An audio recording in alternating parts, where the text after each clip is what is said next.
Hi, this is Jay Nadelman, and this short tutorial is intended to help you learn how to mark citations and generate a table of authorities.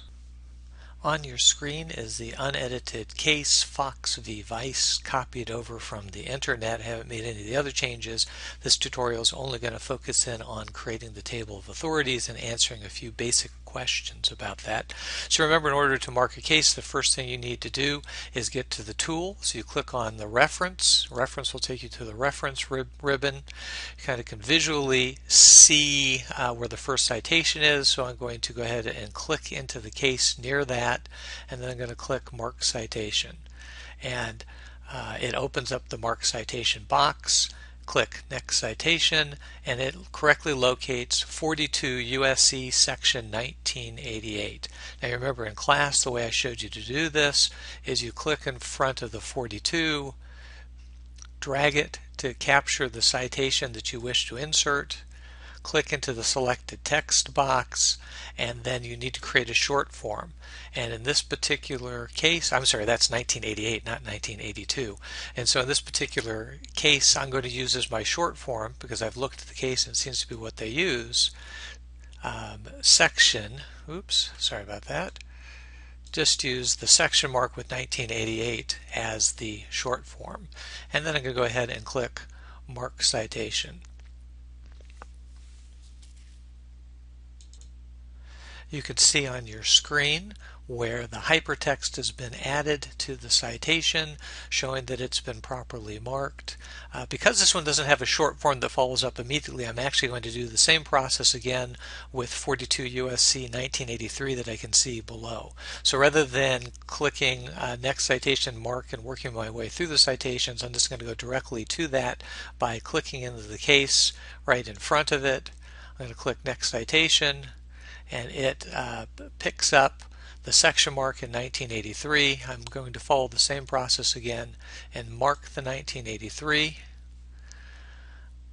shorten it up so that it finds it as section 1983 as the short form.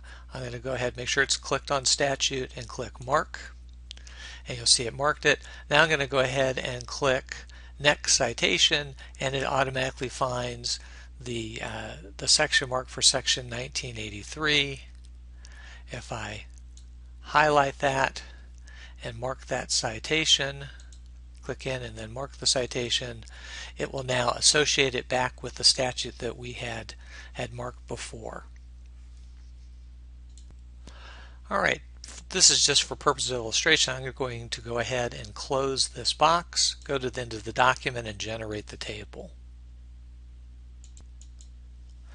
Alright, so I'm at the end of the document. Recall, to generate the table, all you have to do is click at the document where you want the table to be inserted, click on Insert Table of Authorities, select the format you want, which for this assignment, using the standard format, PASM, all for the category works out well, using template, and go ahead and click OK. And it will insert the table, and you'll notice that even though I marked individually the section 1983, it only has a single entry for the statutes, and it automatically puts the authorities in order by their section number. Now, I'm going to show you something that I didn't show you in class that will make marking a little bit easier, but will also require more careful proofreading on your part. So I'm going to go ahead and hit Undo to get rid of the table, undo to get rid of the first marking of 1983, and undo to get rid of the second and the first marking of 1983. So watch what I do now, and you can make the choice whether this will be easier for you or not. So rather than using the search function to find 42 USC 1983, I simply am manually going to look at the document, find what looks like a citation. I'm going to go ahead and click Mark Citation, and you'll see that it already has that as a selected text. I am once again going to change my short citation so that it is just section 1983, and make sure it says statutes, and rather than clicking Mark, I'm going to click Mark All. And if I click Mark All, it will, I'll go ahead and close this so you can see it. But I'm going to then go to my home page, and once on the home ribbon, I'm going to go ahead and click on Find, and then it automatically knows I wanted to look for 1983 since that was the last text I had selected. And as you scroll through the document, you'll see that every singular appearance of 1983 has already been marked for inclusion in the table of authorities. What you'll need to proofread carefully for is to make sure that it has not picked up references to section 1983 that should not be included, or that it has not missed any sections. So you'll have to quickly proofread, but you see by using the mark all, I was able to select all the references. Let's go back to the top and do that also with a case. While I'm looking at this case, let me clear up a few other questions you may have. For example, this app 169, that is a reference to the application for petition for cert.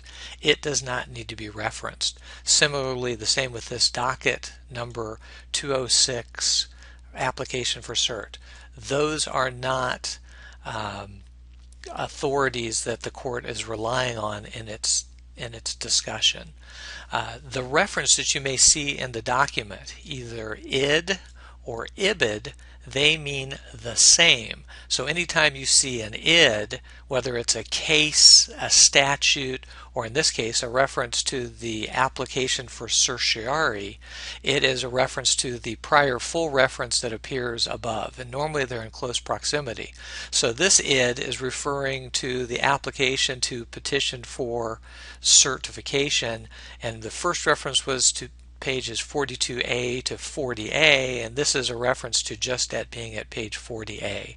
So the id and ibid in this context, you don't need to use them, but when we find a case later, then it is something that we will want to refer to.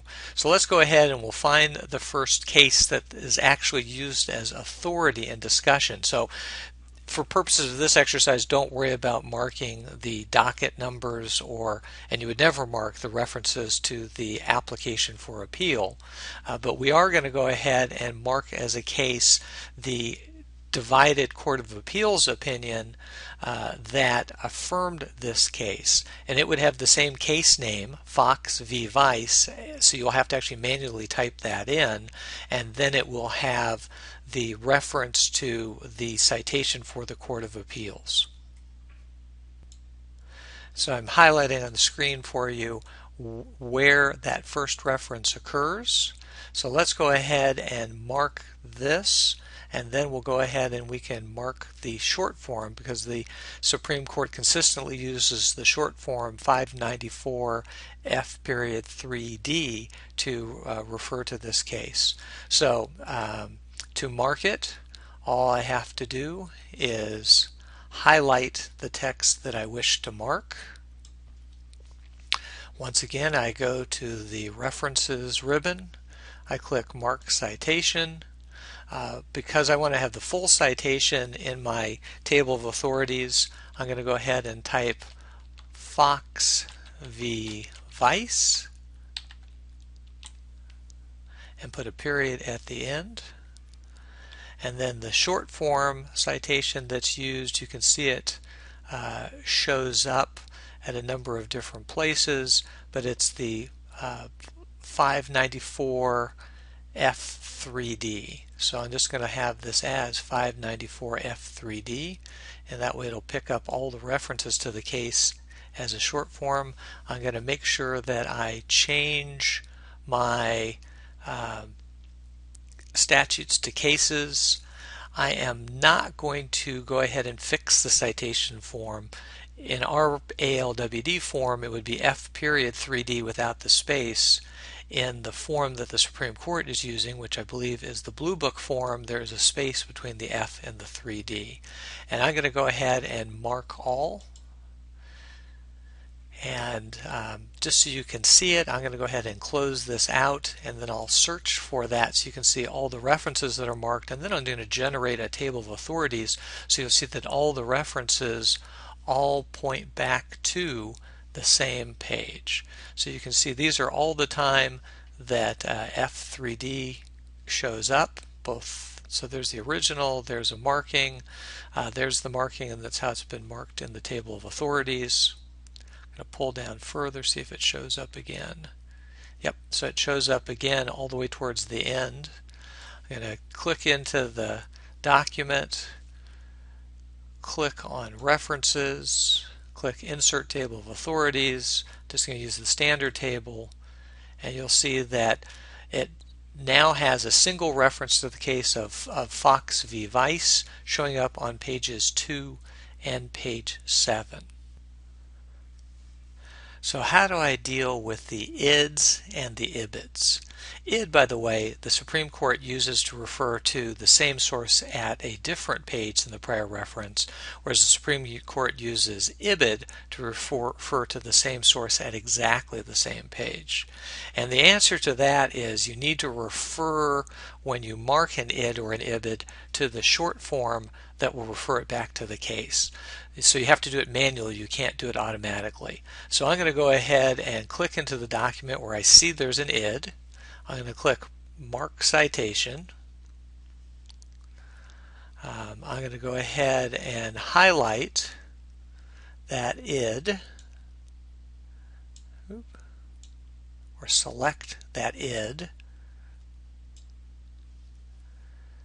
Click into the selected text, and I'm going to click as my selected source that it was referring to the case at 594 F3, and I'm going to click Mark. And you see it already has picked up on the screen the correct long citation. I've scrolled to the end of my document. I'm going to go ahead and click into the cases table.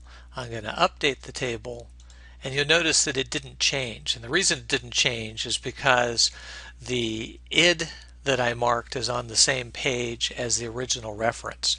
Had it been on a page different, like 3, 4, 5, or 6 of the document, that page would have been added to the marked citations. I hope you found this tutorial useful and that it has answered questions. If you have other questions, please let me know and I will try to do my best to answer them. This is a difficult assignment. It will take some time. Start early, practice and play with it, but by the time you're done, you will have reinforced the skills of how to mark citations and generate a table of authorities. Thank you very much.